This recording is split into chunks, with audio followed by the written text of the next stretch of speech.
Welcome, everybody. We're just letting everybody into the room for the webinar. I'll be starting in just a couple of minutes.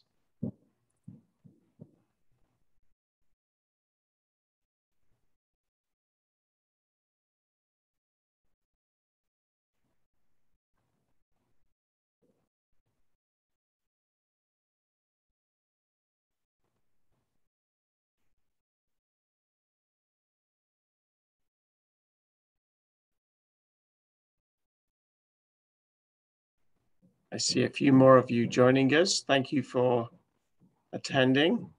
We'll be starting in about 30 seconds. We appreciate you taking the time to join us tonight. And if you're watching on the recording, thank you for that too.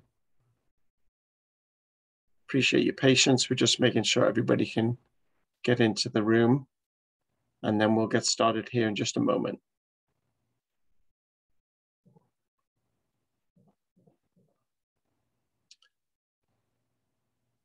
Okay, well, thank you everyone for joining us. Let me do a few introductions, and then I'll share my screen and get the webinar started. Tonight's webinar is about researching using primary sources, and I'm Mark Adams, the Education Director at the Truman Library. I'm joined tonight by Brian Frainer from UMKC History Department, and we're sponsored by the State Historical Society of Missouri, and we're going to be hearing from one of the speakers a little bit later on. And Maggie Mahan, the State Coordinator for National History Day Missouri, is hosting the webinar for us tonight as well, working behind the scenes. So I'm going to start us off. So let me share my screen and we'll test out our technology here and we'll get things going. So the title of tonight's presentation is Researching with Primary Sources, part of the National History Day in Missouri. And as I mentioned, we're sponsored by Truman Library, State Historical Society of Missouri, and UMKC. And the speakers that are on the screen, myself, Brian, and Whitney Heinzman from the State Historical Society of Missouri, you'll hear from a little bit later on. So that's our title of our program, and that's where we're going to get ahead and get started. Just to kind of little housekeeping, you can use the Q&A to ask questions. We'll probably take those at the end. It's just a little easier rather than interrupting the presentation. If you're watching the recorded version, you can email and ask any questions via email if things come up that we don't cover tonight. And so just to kind of remind you of the general steps for a History Day project, kind of look like this. You get organized, you're choosing a topic. I've been getting lots of emails about students about topics right now. That seems to be, September timeframe is when people are beginning to select a topic, starting to do some background reading. We'll talk about that. That's part of your research. That's part of the sources you might use is some background reading. Beginning to narrow a topic down. We talked last week about choosing a topic that's not too broad. And then I bolded the two areas that seem to cover tonight a little bit more, gathering and recording information and analyzing and interpreting the sources. And we're going to talk a lot, of course, about primary sources tonight. Out of that, then you develop a thesis and then create and refine your project. Those are the final steps. We're just going to be talking more about those that are bolded tonight, but if you have questions about any of them later on, of course, we can help answer those as well. So just to begin with, just the general sources you might think about. Some are obvious and some you may have not thought about. Often students and teachers ask me, where can you get started? And of course, that third bullet seems to be the one that people tend to go to, is Google and Wikipedia. And I put a question mark about that because it's always whether that's a good idea or not. It's not a terrible thing to do to start with. You just don't want to rely on it, right? It's not going to be your only source.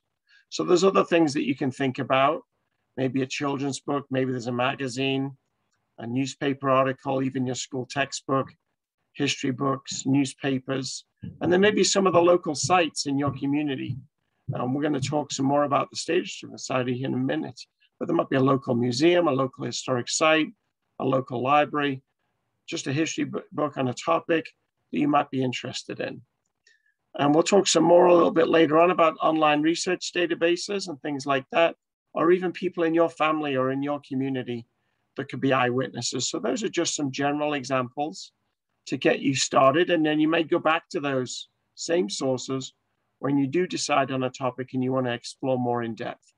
We talked some about this last week, but I would always err towards a topic that you're already interested in, that you want to learn more about. Otherwise, it's going to be more of a chore.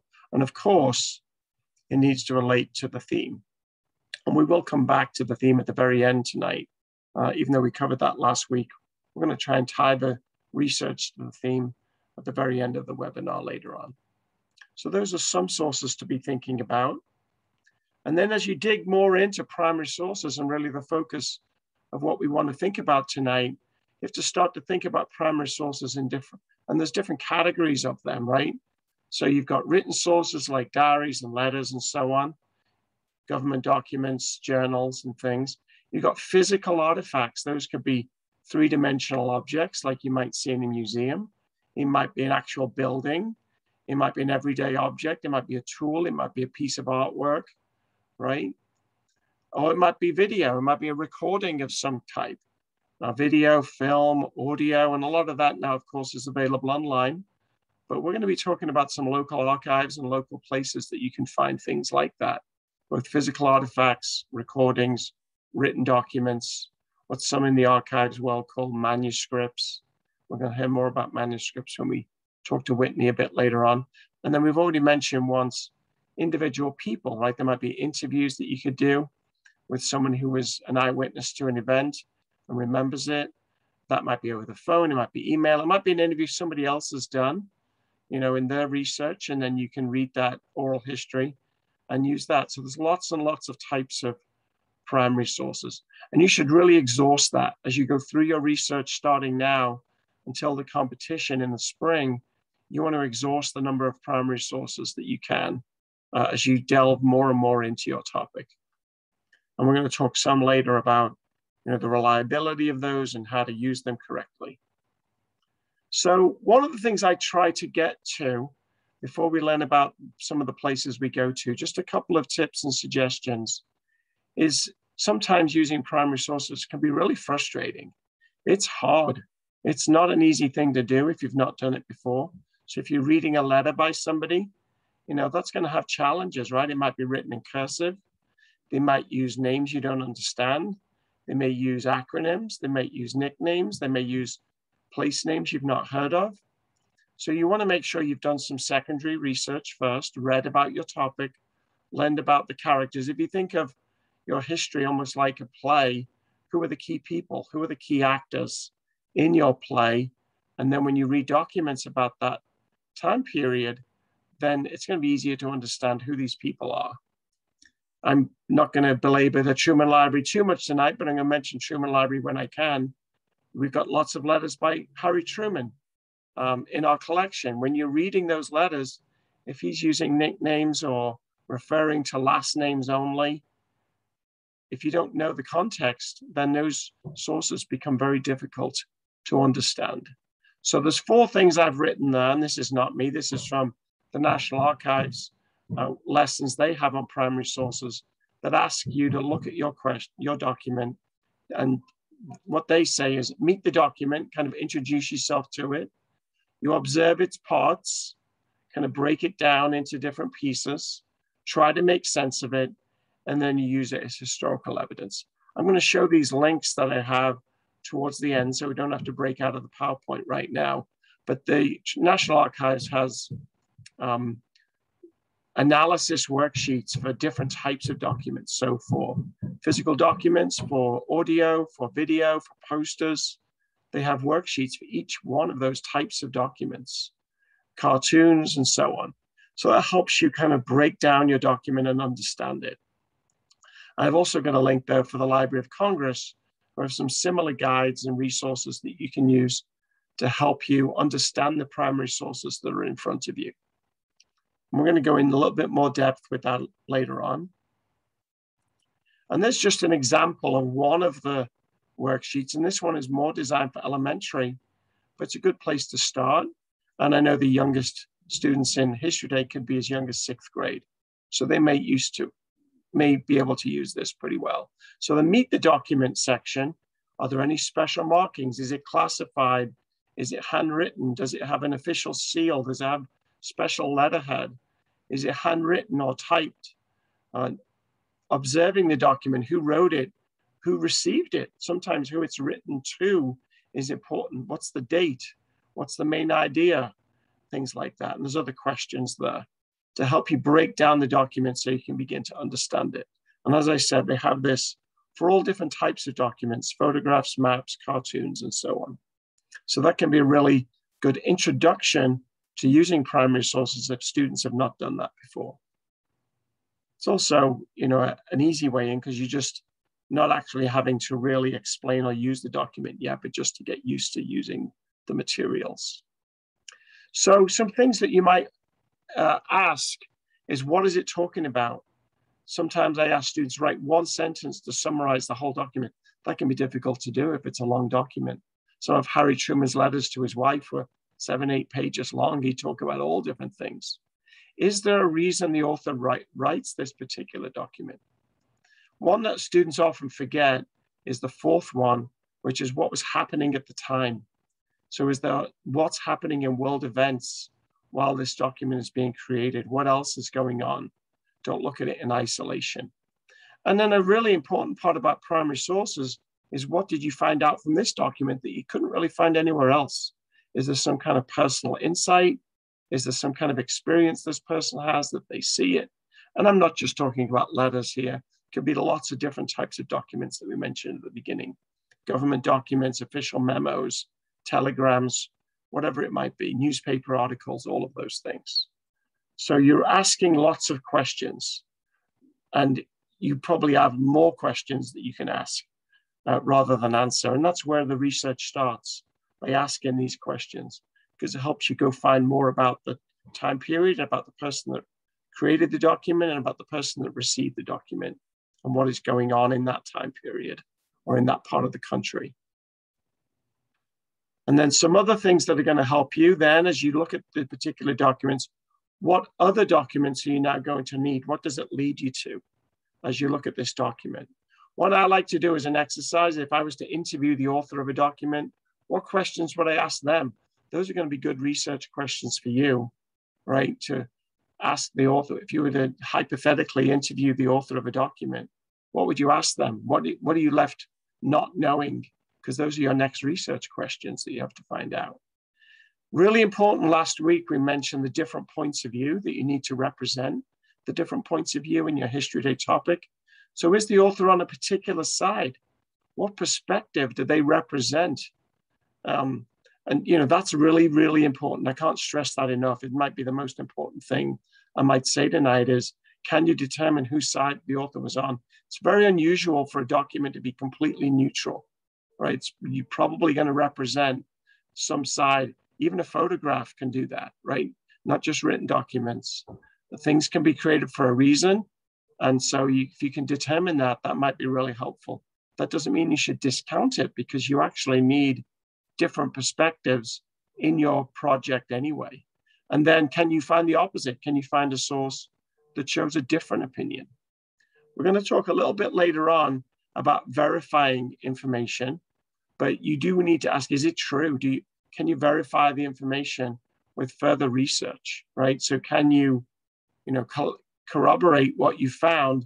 If you've looked at 10 sources and 9 of them say one thing and 1 says the opposite, well, why is that? So can you verify the information itself? And that is a good skill for life, not just for History Day.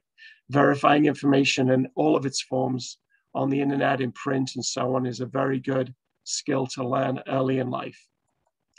And then the couple of things about keeping track of research, and then I'll turn it over to Brian to talk about UMKC. But obviously you want to be keeping notes as you go. You don't want to read 5 books or look at 5 sources and then say, oh, I need to record the information. Do that as you go along. Some people just use, notes in a Word document or in the notes field, or a Google Doc is a good thing to keep track of information, Word document. Noodle tools, I know a lot of students use that for their annotated bibliography. And there's other things out there. You can ask your teacher or school librarian for suggestions about that. And then as you gather your sources, you almost want to keep almost like a spreadsheet of the information and where you found it. Because if you have to go back and create an annotation and your bibliography later on, you want to make sure you can retrace your steps. So you do that as you go, and you can figure out your outline based on your sources as you go forward. So really keeping track of your research is going to be really important as the research mounts up, because this isn't something you're doing for a week. You're doing over a course of weeks and months. And so, you get to December and you forget about the source you looked at in September. You want to keep track of that as you go with each individual source. Don't wait and go back, or do like I do and put a Post-it note on a page on a book. Make note of that somewhere. Page 12, the source, the information, the quote, whatever it is you want to keep track of. You want to keep those notes as you go. Some people, old school like me, use index cards, right? But you can do that electronically. But you could have kind of a Word document for each source you've used, or an index card for each source. And there's electronic ways to do that too. And then create that annotation as you go. So you're not having to do all of those annotations at the very end, which is why Noodle Tools is a good source, good tool for that. So keep track as you go along. Okay, so I am going to stop my screen. What we're going to do now is we're going to talk about different places to find primary sources. So we're going to talk about all of these places that are on the screen right now, but I'm going to turn it over to Brian to talk about at UMKC and where to find primary sources there. And Brian, I've stopped my screen and you should be ready to go. Okay, I think you should be able to see that. Okay, great.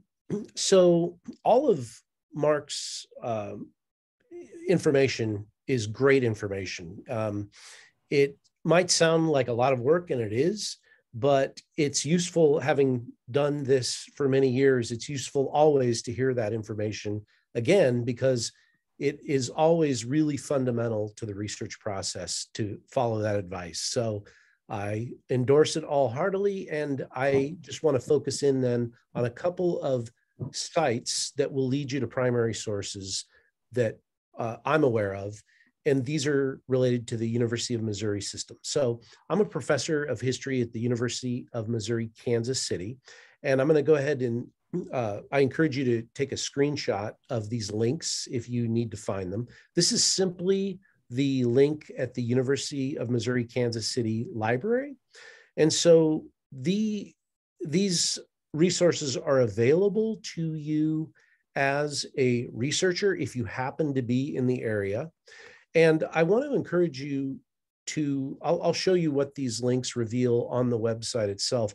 But if you are either in Kansas City or in Columbia, and we'll take a look at that site too, I encourage you to try to take the opportunity to go visit these archives. That's really the fun part of research, is to be able to see these archives if you haven't seen them before.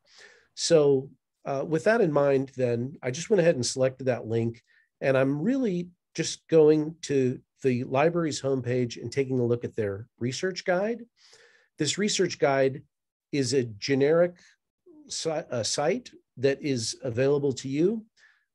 You might, there are many different links here, but I'm going to go ahead and take a look at the history link. And you can see here, there are multiple different links that are related to history. And you're going to, of course, want to explore these depending upon the topic.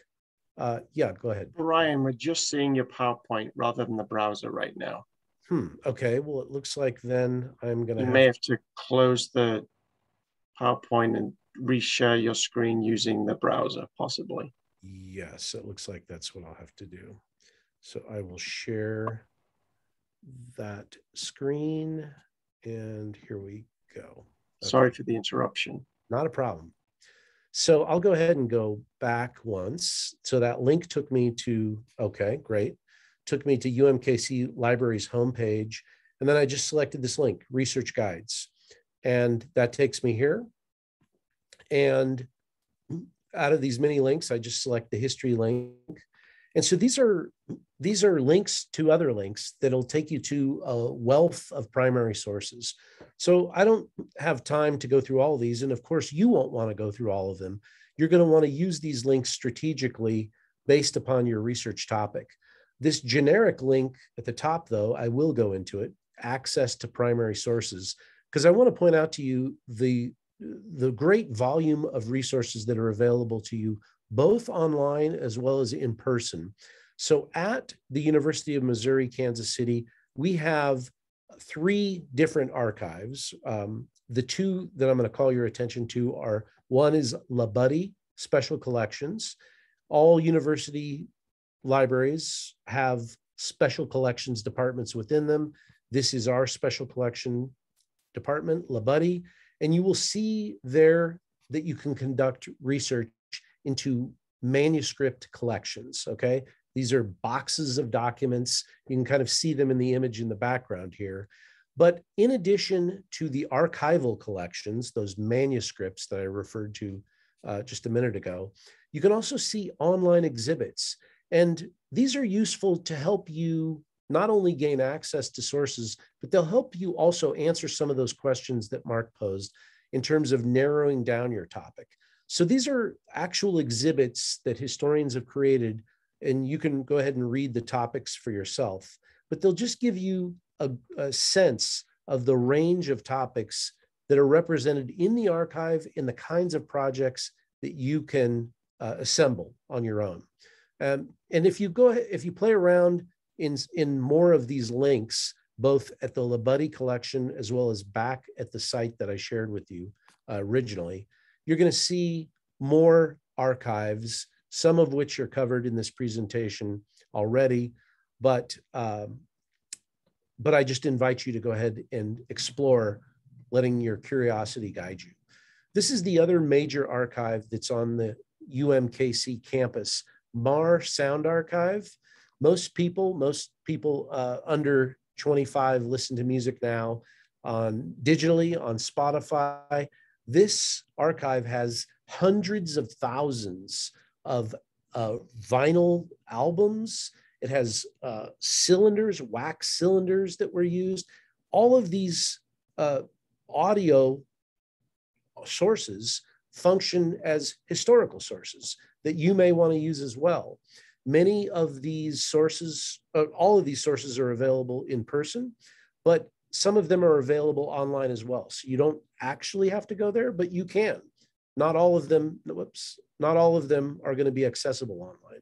So the MAR Sound Archive is another facility that you'll want to take advantage of, both online as well as digitally. So I'm going to go back to, tell me if you can't see this site. Can you see the MU libraries? Great.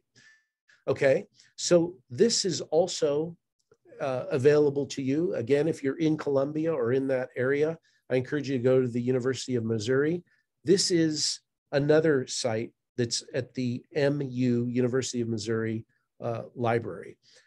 If you go down to the A through Z links here, you can see a number of different, let me find history, a number of different history links, okay? History of Ireland, history of the British Empire, etc. I'm going to go, so again, I encourage you to explore those at your leisure, but I'm going to go ahead and go into the history of primary source link. And you'll see, as was the case at UMKC, you'll see a variety of different links that will take you to the kinds of sites that I was just showing you. MU Libraries, State Historical Society, you're going to hear more on that in a bit. Center for Missouri Studies.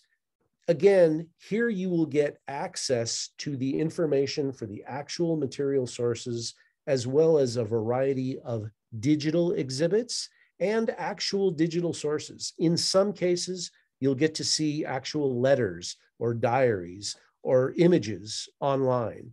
And so those are all going to function as possible sources, depending upon how you frame your topic, how you think about your topic, and the kinds of questions that you have asked of your topic and of your sources. So that's just the tip of the iceberg of what you're going to find at the University of Missouri system. And with that, I will turn it back over to Mark.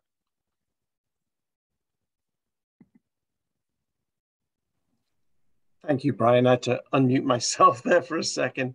I appreciate that. As you can see, we're just scratching the surface for you tonight, just so you can showing you the links, going to find those things wherever you are, because there's many of those things available online. Now, I'm going to challenge my technology. I pre-recorded an interview earlier today with one of the archivists at the State Historical Society of Missouri. She's actually based in Kansas City, but she's going to talk about all of the sites, the 6 of them around the state. But let me see if I can get the video to work. And then we will hear from Whitney Heinzman, who's the archivist at the Kansas City location.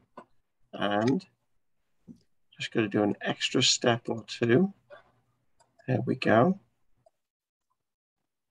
And I think it's just going to start automatically. Maybe not. Okay, so it's my pleasure to introduce Whitney Heinzman, Senior Archivist for the State Historical Society of Missouri, and she's located in Kansas City. Thanks, Whitney. Hi, Mark.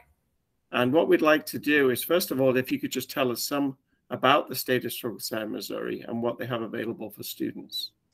So the State Historical Society of Missouri is an organization that goes across the state of Missouri, and we primarily collect in Missouri history, but we also have regional collections as well, especially on the sides of the state where we have overarching collections that reach into other states. We have 6 research centers. So we have us in Kansas City, and then our flagship location, Center of Missouri Studies in Columbia. And then we also have a location in St. Louis, Rolla, Cape Girardeau, and Springfield. So we have lots of places across the state for there to be able to be doing research. We have wonderful on-site resources, but we also have a lot of online resources as well. So students can physically come to each of those locations depending on where they live around the state. Yes. So we encourage people to come in person if they are capable of doing that, because doing their own firsthand research with the documents is a special experience. But we also recognize that that's not necessarily possible for people to be able to come in person. And so we do offer the ability to be able to do online research and then also working with collections remotely when it is possible. So I wonder if you could maybe show us on the website, maybe show us some of the things that you do have available for those wanting to do online research across the whole state. Let's see.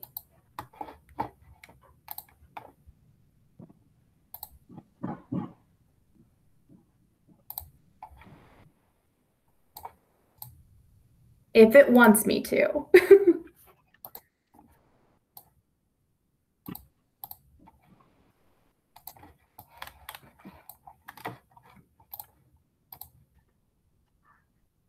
There we go.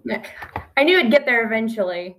Okay, so this is our website, and it is shsmo.org. And so as simple as it looks, it can be very, very information heavy. So I'll take you through the basic things I think will be most helpful. The first thing I want to point out is up in the right-hand corner up here, there is a search bar. Everything can start with a keyword search. It will give you an idea of what kind of materials come up. You can also go backwards if you're looking for ideas of things. There's the research tab, collections, and then manuscript materials. We also have other materials that you may be interested in. We have newspaper collections that could be available digitally online. And we also have photographs, and you can also access through digital collections as well. So just be aware that things may be available online.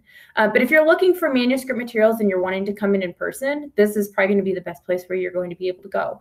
So you can start separating things out, first of all, by location, which you may want to do, but we also have it by subject if you go down further on the page. So we have educational resource pages for all of these collections. So I'm just going to click on one so you have an idea of what it will look like.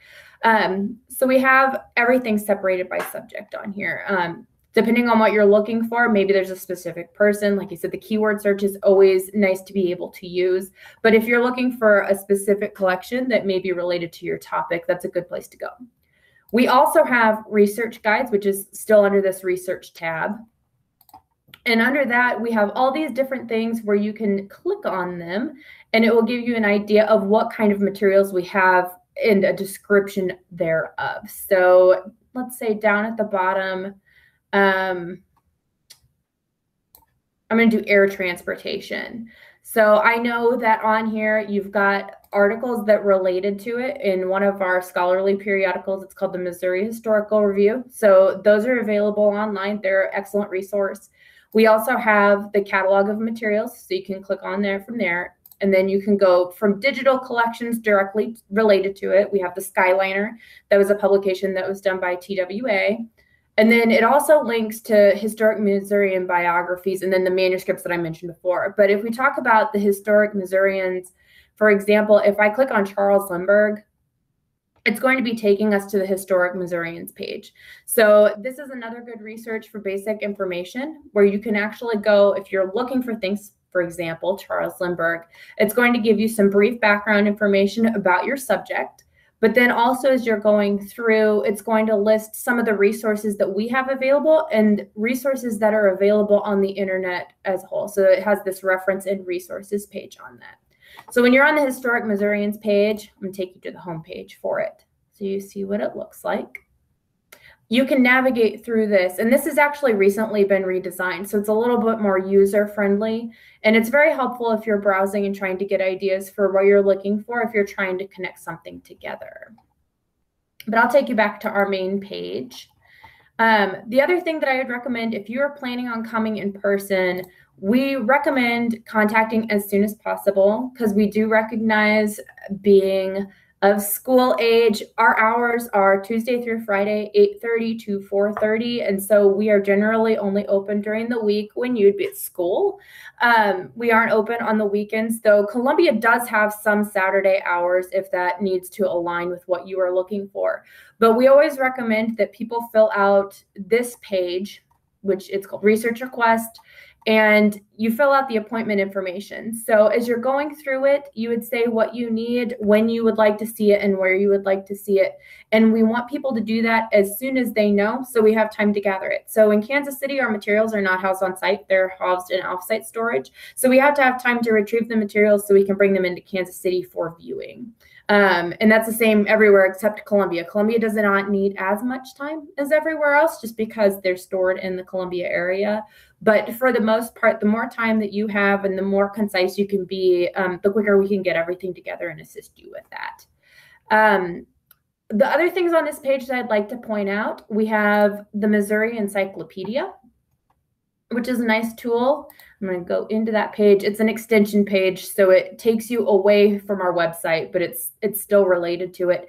But it's the same kind of idea as the Historic Missourians page. You can take a look at topics.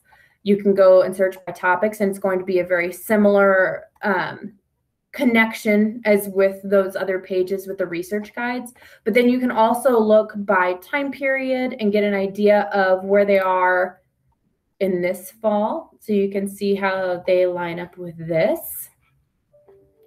And then we also have it indexed. So if you're looking for it on these sidelines, you can pick different things and make different selections and narrow down your choices as well. So this is one of our newer tools that I actually don't have quite as much experience about, but it is really cool.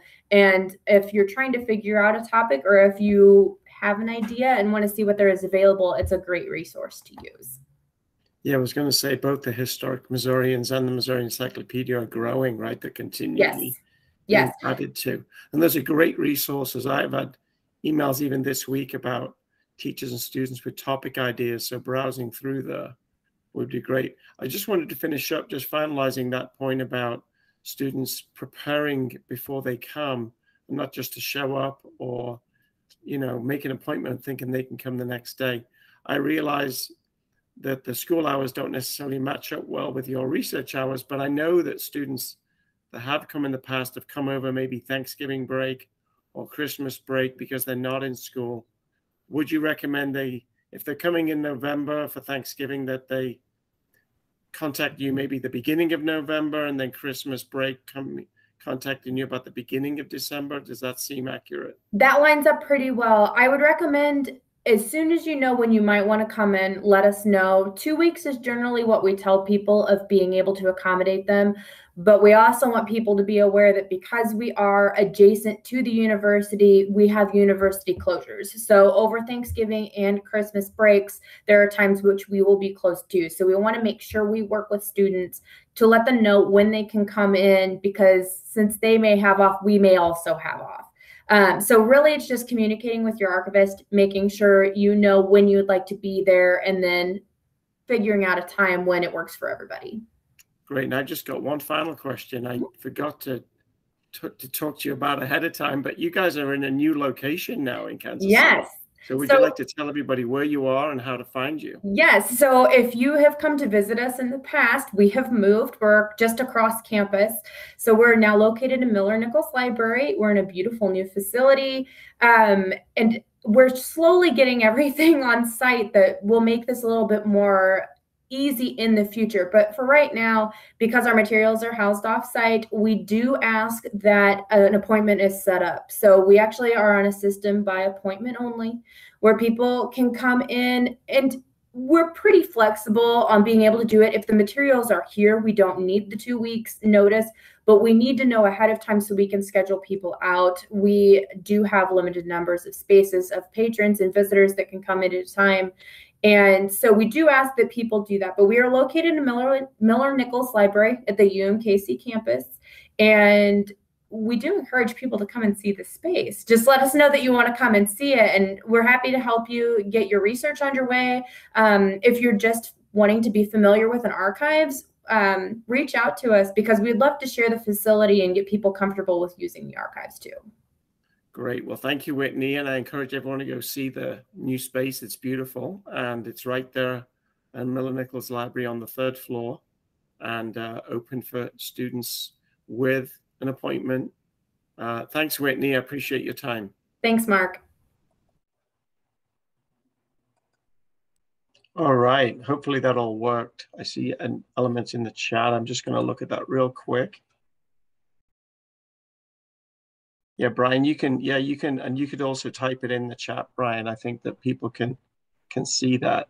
So I want to thank Whitney and the State Historical Society for sharing their resources. I'm going to go back to the PowerPoint just to review some of the things. We're doing really good on time. And as we get closer to the top of the hour, if you want to start to put any questions in the chat or in the Q&A, we can probably do it either way. But let me get my screen back up.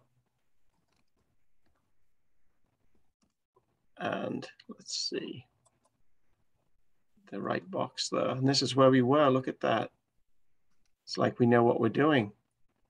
I'm not going to go on these offsite links because it means I have to close the browser, close the PowerPoint, open up the browser. But the PowerPoint I'm presenting is going to be on the Truman Library History Day page, so you can see these links. And some of you are familiar with them anyway. But I just wanted to mention a few other sources. And I realize we've got students and teachers from across the state. Some of these are going to be more in the Kansas City area, but I'm sure you have very similar things within your own communities as well. And that is one of the reasons why I asked Whitney about the different locations around Missouri and Rolla and Springfield and so on that the State Historical Society has. One thing I wanted to do as a segue on that, one thing that we didn't bring up on the interview I did with Whitney earlier today, is that you can do interlibrary loan between the different sites. So if there's something on the Kansas City location and you're living in Raleigh, you can actually have the State Historical Society send that collection to the different location. Or if it's in Columbia, they can ship it to Kansas City. Again, that takes a little bit of notice, but you need to be aware that you can get anything in the whole system at the site that's closest to you if you need to look at it physically in person. Meant to mention that earlier. Glad I remembered now. I want to talk about a couple of public libraries, and then think that you've got a public library in your community as well if you're not in the Kansas City area. The Kansas City Public Library and the Mid-Continent Public Library, which is in Eastern Jackson County here in our community. Kansas City Public Library has 2 great websites, along with its library in general, a digital site and a Kansas City history site that I would really encourage you to look at. And I could do a whole webinar on both of those sites, actually. There's got lots and lots and lots of primary sources. Mid-Continent Public Library has probably one of the largest online research databases in the country. And with a Mid-Continent Library card, you can access many of those at home. Don't even have to go into a branch. So even if you're in St. Louis, if you have a Mid-Continent Public Library card, you can access more than 200 online research databases. And those are incredible. And a lot of those are primary sources, historic newspapers, Civil War letters and diaries, and all kinds of terms and types of history, and not just United States history, also world history. So I would really encourage you, contact Mid-Continent Public Library, contact the librarian, tell them how you want to access the research databases, and then turn yourself loose, because it really is an incredible resource. State Historical Society of Missouri, we've already heard from, but I would encourage you to check your local libraries, community college libraries, university libraries in your area. You know, if you're in Kirksville, or if you're in Warrensburg, or if you're in any of the cities around the state that have universities and colleges and public libraries, contact all of those. We mentioned at the outset, you know, local sites. So is there a historic site in your community? I will say one thing, that one group of organizations people often forget are the county historical societies. Every county in Missouri has a county historical society. So wherever you live, you have a group in your community that's telling your county's history. And so that might be a great way for you to get more primary sources. For those of us in the Kansas City area that can cross state line, you can go to the Kansas State Historical Society, and they have a great website called Kansas Memory, where they do a very similar thing to the State Historical Society of Missouri, and that they have online research materials that you can get access to. And if your research topic, of course, is outside of Missouri or in Kansas, but it's in another state, every state in the nation has a state historical society and doing very robust things, just like our colleagues in Columbia. So please think about where your events happened, right? If you think about where your events happened, well, what state was that? Well, that state's likely to have information about it. However, there's another way to look at that. Think about who is involved. So the events might have happened in Missouri, but maybe the individual involved in the events is from California.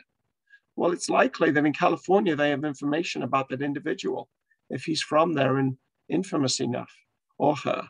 So think about where people are from, where events took place, and that will get you to a location that you can find resources, newspapers from that community, you know, things like that. What did they say about that? We've mentioned research databases some. And then also just to mention briefly the Truman Library. So if you've got things related to President Truman or that time period, we have thousands of materials online, close to 100,000 photographs and close to 100,000 documents. All of those letters to his wife, Bess Wallace Truman, that I mentioned, all of those are digitized and online. And even though they're in cursive, all the transcripts are online as well. So you can read typed documents, and there's documents relating to all of his biggest decisions he made as president, but also documents related to things outside of his presidency, when he's a captain in World War I, or when he's a US Senator, other things that he did in his life. So those you can find there too. And I will say on that, to segue, whatever topic you're looking at, figure out who the president is. If it's a big enough topic and the president gets involved, then you can go to the presidential library system. And if it involves Franklin Roosevelt, or if it involves Herbert Hoover, or involves John F. Kennedy, you can access the presidential libraries to find what the president and his cabinet and so on had to say about a particular event that involved that particular president. So let's move on some. I'm watching the time a little bit, and I see the chat numbers going up. I will get to your questions at the end. And so if I can get my browser, I just wanted to share this huge page that was from the Minnesota Historical Society page, where they have all of these links nationally. And this is going to be saved in the PowerPoint and available to you when I put the PowerPoint up online tomorrow. But things like the Library of Congress, the National Archives, Chronicling America, which is a digitization of newspapers that's going on. It's a really incredible resource. Newspapers from every state is the goal. Right now, they've got from 23 states have been digitized. And so those, the American Memory Project, Docs Teach, and so on. Then there's the middle column, a whole range of registries and accounts have been put together Digital Public Library of America, the Gilder Lehrman Institute. The Living Room Candidate is an interesting one. That is videos of presidential candidates' advertisements that were on television, and they've captured all of them in one place. There's sites like that, similar. There's a few related to African American history, Umbra and the African American Registry. And then there's things related to world history, World Digital Library, famous trials, Encyclopedia, First World War, Harvard's digital collections, and so on. So you could just type in those search terms that are highlighted in white, or you can get the links from the PowerPoint tomorrow. But those are just a whole range of sources. And of course, that's not never-ending range of sources for you. I did want to point out some things that are specifically connected to History Day. And these are things that have been put together mostly by the Minnesota Historical Society, so that you can see those. And my own window is blocking that. Here we go. So they have research guides, a whole workbook on how to do research for History Day. And the PDF link is there. And then a whole set of questions when you're doing your questions and research questions for History Day. And the National History Day office out of College Park, Maryland, has a whole section of student resources. And that, when you get to that, the title doesn't really indicate it, but that's actually a list of primary source documents from hundreds and hundreds of organizations. And then there's a presentation from the National History Day California, a Google slide deck that you can look at. And then there's a really neat Padlet that also looks at how to use primary sources as well. So lots of guides and questions that you can get access to, because in this webinar, it really is just scratching the surface. And then a couple of other things I wanted to share. So I just want to talk some about reliability. This often gets forgotten. We often think of primary sources being the truth, and you find a primary source and that's all you need to do.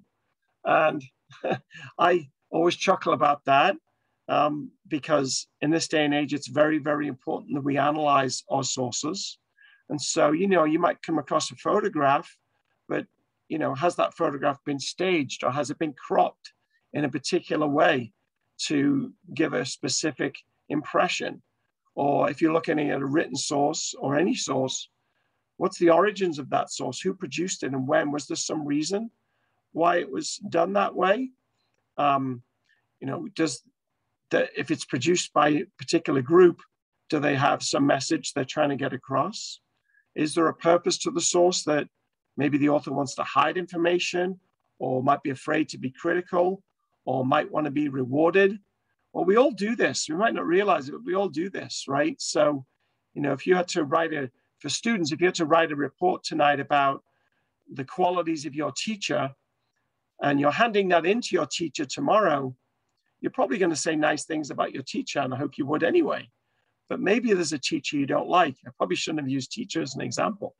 But, you know, sometimes you might be afraid to be critical for some reason, or there might be a reward, right? Back in the day, you know, in my home country in England, you might be writing a report for the king or for the queen. Well, you're not going to be critical of the king or the queen because your life might be at risk, right? So are there reasons why somebody may have been paid to do something, or they work for a newspaper that has a particular bias against somebody? So you have to be very careful about the purposes of a source. A couple more things about that. I always worry about generalities where you can make a general statement. You know, not every newspaper sensationalizes, right? Not all bankers are rich. So think about, you know, don't make assumptions or make general statements. It's also wrong to say, well, it came from the time of the event, so the source must be reliable. Well, that's just because it came from the time doesn't necessarily mean that it's more reliable. It's also to say, well, somebody was actually involved, so it must be more reliable. Well, maybe somebody lied.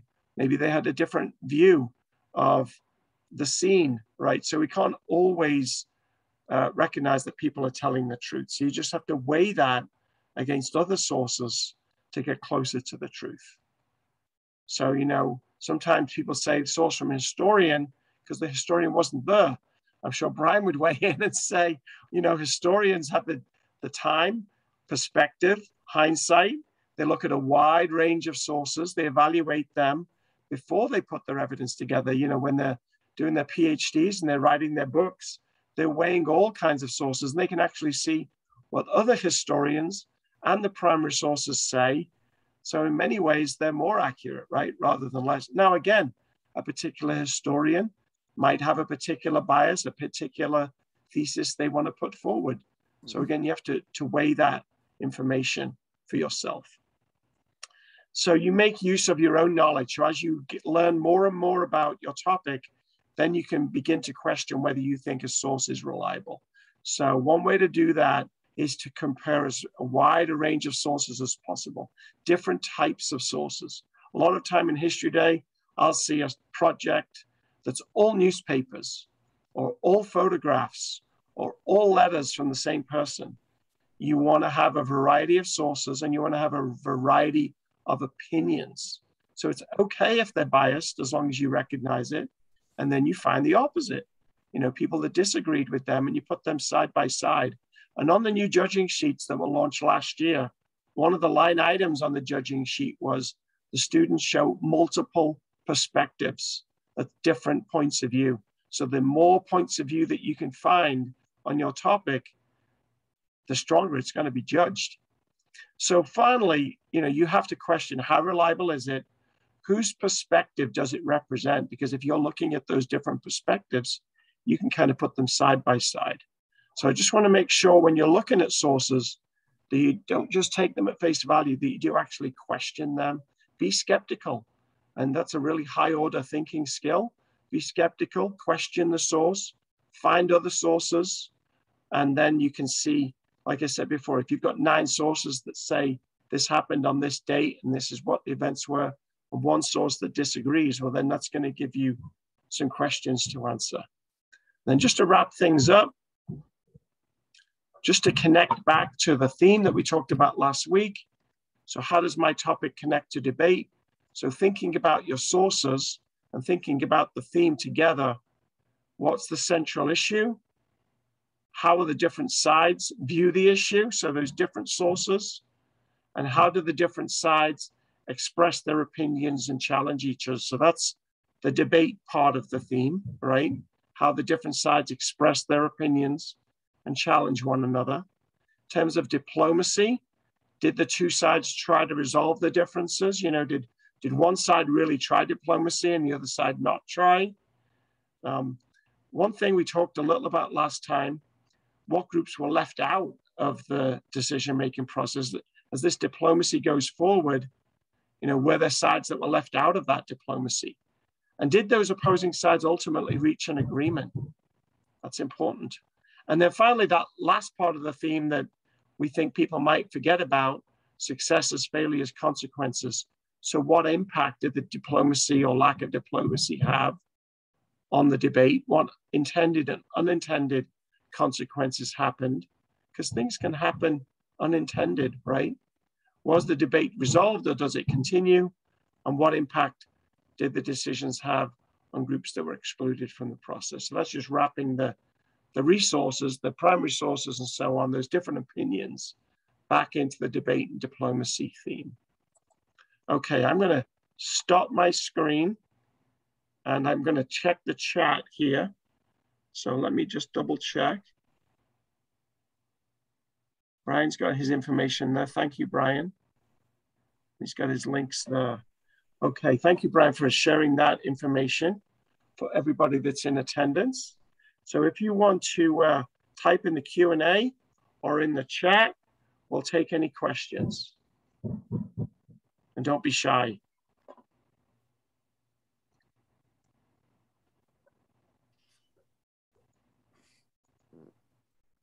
And I'm going to put my email in there. Most of you already know it.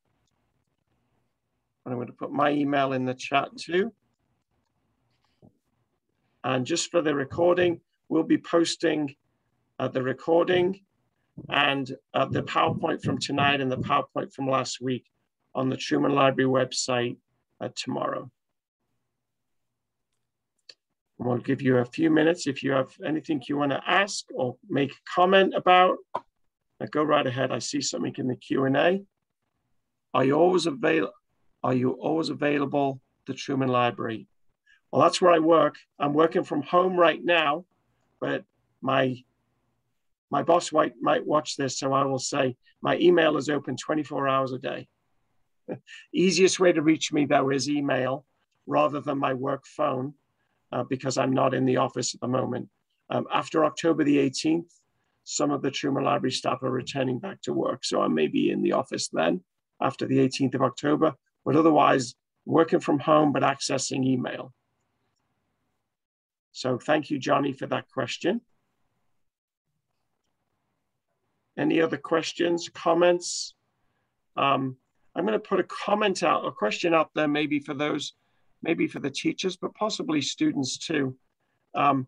If we were to do a future webinar related to History Day, we did the theme and categories last week and we did research tonight. Are there other areas that you would like us to cover? So a question for you as an audience, what things can we help you with that we can cover in future webinars for History Day? So if you can put that in the chat or in the Q&A, that would be great, or you can just email me and we can do it that way too.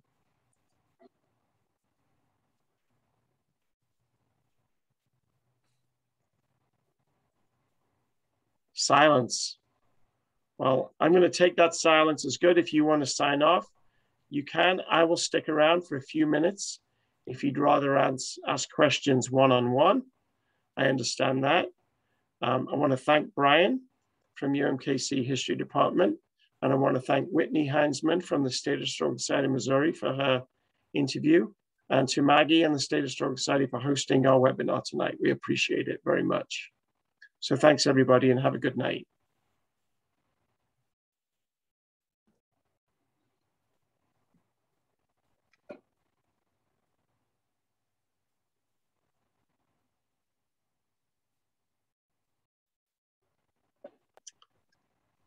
All right, Brian, I think we scared everybody off. Okay. So I'm going to end the recording. Thanks again for your help. You bet. I hope it was enough. I didn't want to, I thought you did. I think that's a great presentation. So Thanks, Brian. Yeah, I didn't want to, cover anything you were covering. I hope it was sufficient. Worked out great. We did get one question or comment, a writing workshop, more in-depth help on specific exhibits. We'll think about that, Johnny. That's a good suggestion for doing a workshop, maybe on writing for your different types of categories. Like the writing in an exhibit is very different than writing on a website or writing in a paper or even writing for a performance. Some of what we did last week was covered a little bit of that, but I could see that could be a future webinar.